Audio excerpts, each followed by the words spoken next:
દર્શક મિત્રો, એક એવું સ્તોત્ર કે જે સ્તોત્રનો પાઠ કરવાથી આપણા જીવનની અંદર ઘણી બધી સમસ્યાઓ, કર્જની સમસ્યા હોય, કોર્ટ કચેરીને લગતી સમસ્યા હોય, આપણા જીવનની અંદર આપણે ઘણી બધી તકલીફોનો સામનો કરતા હોઈએ તો આ સમસ્યાઓ પણ આપણે દૂર કરી શકીએ છીએ. શનિને રિલેટેડ સમસ્યા, રાહુને રિલેટેડ સમસ્યાઓ દૂર કરવા માટેનું જો કોઈ ઉત્તમ સ્તોત્ર હોય તો એ છે વડવાનલ સ્તોત્ર. ભગવાન શંકર અને હનુમાનજી મહારાજ એની આરાધના સાથે જોડાયેલું આ વડવાનલ સ્તોત્ર, આ વડવાનલ સ્તોત્રનો પાઠ કરવાથી આપણા જીવનની અંદર નકારાત્મકતા દૂર થાય છે. આ પ્રભાવશાળી સ્તોત્રનો આપણે જ્યારે પાઠ કરીએ છીએ તો આપણા જીવનની અંદર રોગ, ભય અને શત્રુઓથી આપણને મુક્તિ મળે છે. તો દર્શક મિત્રો, આજે આપણે આ જ વિષય ઉપર ચર્ચા કરવાની છે કે વડવાનલ સ્તોત્ર દ્વારા કેવી રીતે તમે તમારી મનોકામનાઓ પૂર્ણ કરી શકો, કયા ઉપાયો તમારા જીવનમાં તમને વિશેષ સફળતા આપી શકે. આ દરેક સબ્જેક્ટ ઉપર આપણે ચર્ચા કરીશું, પરંતુ શરૂઆત કરીએ આજના પંચાંગથી. દર્શક મિત્રો, આજના પંચાંગની જો વાત કરવામાં આવે તો આજે તારીખ 4/7/2026 અને શનિવારનો આજે દિવસ બની રહ્યો છે.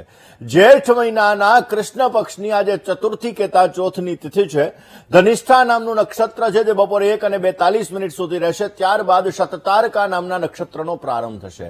બાલવ નામનું આજે કરણ રહેશે જે બપોરે 12:39 સુધી છે. ત્યારબાદ કૌલવ નામના કરણનો પ્રારંભ થશે અને 12 રાશિઓનું ભવિષ્ય કથન જેના આધાર ઉપર કહેવામાં આવશે એવું ચંદ્રમાનું ભ્રમણ આજના દિવસની અંદર કુંભ રાશિની અંદર રહેશે. એટલે આજે જે કોઈ પણ બાળકોનો જન્મ થશે તેમની રાશિ કુંભ રહેશે, જેના અક્ષર ગ, શ, શ અને શ રહેશે. તો આજે જન્મનાર બાળકોનું ભવિષ્ય સુંદર, સુખમય, આનંદમય, હર્ષમય, લાભમય રહે એવી શુભકામના સાથે જય ગણેશ. દર્શક મિત્રો, આજે આપણે વાત કરી રહ્યા છીએ એક પ્રભાવશાળી સ્તોત્રની, એટલે કે વડવાનલ સ્તોત્રની.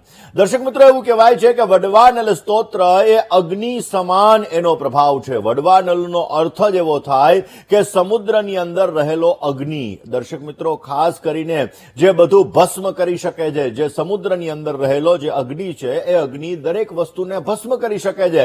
અને એટલા માટે દર્શક મિત્રો, આ સ્તોત્રનો પાઠ કરવાથી જીવનની અંદર આવતા સંકટો, જીવનની અંદર આવતી નકારાત્મક એનર્જી, જીવનની અંદર આવતી તકલીફો, જીવનની અંદર આવતી સમસ્યાઓ બધું બળીને ભસ્મ થઈ જાય. અને એટલા માટે દર્શક મિત્રો, આ વડવાનલ સ્તોત્ર એ ઉત્તમ ગણવામાં આવે છે.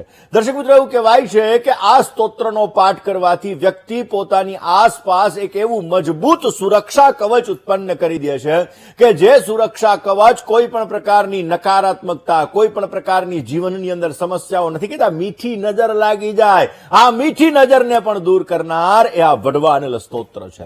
અને એટલા માટે દર્શક મિત્રો, ગમે તેવી પીડા આવતી હોય, ગમે તેવી તકલીફ આવતી હોય, ગમે તેવી સમસ્યા આવતી હોય તો આ સમસ્યાને દૂર કરવા માટે, આ નકારાત્મક એનર્જીને દૂર કરવા માટે આ વડવાનલ સ્તોત્ર ઉત્તમ ગણવામાં આવે છે. એવું કહેવાય છે દર્શક મિત્રો કે આ વડવાનલ સ્તોત્રનો પાઠ કરવાથી આપણા જીવનની અંદર જો કોઈ વ્યક્તિને શનિની સાડાસાતી ચાલતી હોય, એક્ઝામ્પલ તરીકે અત્યારે મીન રાશિમાં શનિ મહારાજનું પરિભ્રમણ છે. કુંભ, મીન અને મેષ આ 3 રાશિના જાતકોને અત્યારે શનિ મહારાજની સાડાસાતીની પનોતી ચાલી રહી છે. સિંહ અને ધન આ 2 રાશિના જાતકોને શનિની 2.5 વર્ષની પનોતી ચાલી રહી છે. જે લોકોને શનિની પનોતી ચાલતી હોય, શનિની મહાદશા ચાલતી હોય, શનિની અંતરદશા ચાલતી હોય, રાહુ અને કેતુ તમારા જીવનની અંદર ભય ઉત્પન્ન કરતા હોય, રાહુ અને કેતુ તમારા જીવનની અંદર સમસ્યાઓ ઉત્પન્ન કરતા હોય તો આ વડવાનલ સ્તોત્ર એટલે કે હનુમંત વડવાનલ સ્તોત્રનો જો પાઠ કરવામાં આવે તો એ ઉત્તમ ફળની પ્રાપ્તિ કરાવે છે. રોગોને દૂર કરે, દોષોને દૂર કરે, સમસ્યાને દૂર કરે, તકલીફોને દૂર કરે. એટલા માટે આ વડવાનલ સ્તોત્ર એ ઉત્તમ ગણવામાં આવે છે. દર્શક મિત્રો, મંગળવાર અને શનિવાર આ 2 દિવસે ખાસ કરીને આ વડવાનલ સ્તોત્રનો જો વિશેષ માત્રામાં પાઠ કરવામાં આવે અને એમાં પણ મંગળવારથી ચાલુ કરો, શનિવારથી ચાલુ કરો અને કન્ટિન્યુ 21 ડેઝ, કન્ટિન્યુ 21 દિવસ જો તમે આ પાઠ કરો છો તો તમારા જીવનની અંદર ગમે તેવી સમસ્યા હોય તો આ સમસ્યા દૂર થાય. ખાલી શનિવાર અને મંગળવારથી 21 દિવસ સુધી તમારે કરવાના, રોજના 3 પાઠ કરવાના. એનાથી રોગ દૂર થશે, દોષ દૂર થશે, સમસ્યા દૂર થશે, સંકટો દૂર થશે અને તમારા જીવનમાં આવતી તકલીફો પણ અવશ્ય ભગવત કૃપાથી દૂર થઈ શકે. દર્શક મિત્રો, એવું કહેવાય છે કે ગમે તેવી બીમારી હોય, આમ તો એવું કહેવાય છે કે કોઈ માણસ મરણ પથારીએ પડેલો હોય તો મૃત્યુંજય મહાદેવ ત્રાહિમામ શરણાગતમ જન્મ મૃત્યુર જરા વ્યાધિ પીડિતમ કર્મ બંધને. આ જો પાઠ કરવામાં આવે તો પણ વિશેષ લાભ મળે. પરંતુ દર્શક મિત્રો, ગમે તેવા રોગો હોય તો આ રોગોની અંદરથી મુક્તિ માટે પણ એવું કહેવાય છે કે જો વડવાનલ સ્તોત્રનો પાઠ કરવામાં આવે તો રોગો પણ દૂર થાય છે.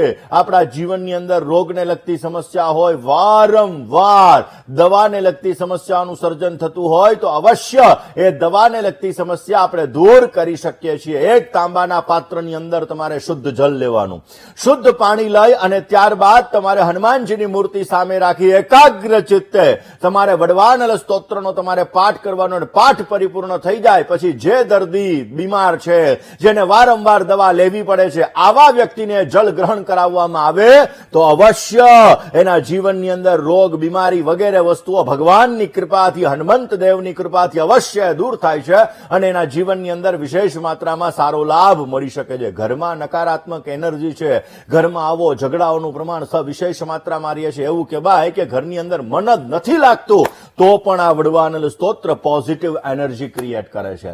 દર્શક મિત્રો, દર શનિવારે સાંજે ગુગળનો ધૂપ કરી, કપૂર પ્રજ્વલિત કરી અને જો વડવાનલ સ્તોત્રનો પાઠ કરવામાં આવે પછી તમે યુટ્યુબની અંદર પણ એનું શ્રવણપાન કરો તો પણ વિશેષ માત્રામાં સારો લાભ મળી શકે છે. જેનાથી તમારા ઘરનું વાતાવરણ પવિત્ર થાય છે, તમારા ઘરનું વાતાવરણ શાંત થાય છે, ઘરની અંદર રહેલો ક્લેશ દૂર થાય છે, ઘરની અંદર રહેલા ઝઘડાઓ દૂર થાય છે અને તમને વિશેષ માત્રામાં સારો લાભ મળી શકે છે. દર્શક મિત્રો, ઘણા લોકો અજાણ્યા ભયથી ક્યાંક ને ક્યાંક ભયભીત થતા હોય, ઘણા લોકોને ટેન્શન વધારે ચડી જતું હોય, ઘણા લોકો માનસિક ચિંતા, માનસિક બીમારીનો ભોગ પણ બનતા હોય છે. તો આવા લોકો જો વડવાનલ સ્તોત્રનો પાઠ કરે, કારણ કે ઘણાને રાતના ખરાબ સપનાય બહુ આવતા હોય, તો આવા લોકો જો ખાસ કરીને જોવા જઈએ તો અજાણ્યો ભય સતાવતો હોય અને તમારા જીવનની અંદર રાત્રે તમને ક્યાંક ને ક્યાંક ખરાબ સપનાઓ આવી રહ્યા છે તો રાતે સૂતા પહેલા તમારે આ વડવાનલ સ્તોત્રનો પાઠ કરવાનો. સ્નાન ઇત્યાદિ કર્મ કરી, રાત્રિના સમયે સ્નાન કરી અને ત્યારબાદ તમે વડવાનલ સ્તોત્રનો પાઠ કરશો તો અવશ્ય આ શક્તિશાળી સ્તોત્રના લીધે તમારા ઘરની નેગેટિવિટી દૂર થાય, ખરાબ સ્વપ્ન આવતા હોય તો એ દૂર થશે અને તમને વિશેષ માત્રામાં તમને સારો લાભ મળી શકશે. દર્શક મિત્રો, એવું નથી કે વડવાનલ સ્તોત્રનો પાઠ કરવાથી આપણા જીવનની અંદર આવતી તકલીફો, સમસ્યાઓ, કષ્ટો, પીડા બધી વસ્તુ દૂર થાય છે, નકારાત્મકતા પણ દૂર થાય છે. પણ તમે તમારા ગ્રહોને પણ બેલેન્સ કરી શકો છો. તમારા જીવનની અંદર તમને શનિ પીડા આપતો હોય, રાહુ પીડા આપતો હોય, અલગ અલગ મંગળ મહારાજ પીડા આપતા હોય, 9 ગ્રહોમાં 7 મુખ્ય ગ્રહો, 2 છાયા ગ્રહોની અંદર તમને 9 ગ્રહો જો પીડા આપતા હોય તો અવશ્ય પીડાને દૂર કરવા માટે હનુમંત વડવાનલ સ્તોત્ર ઉત્તમ ફાળો ભજવે છે. કેવી રીતે આ વડવાનલ સ્તોત્ર તમારા ગ્રહોને મજબૂત કરી શકે, કેવી રીતે તમારા જીવનની અંદર આવતા ગ્રહોને લગતી સમસ્યાઓને તમે દૂર કરી શકો, આ વિષય ઉપર આપણે ચર્ચા કરવી છે.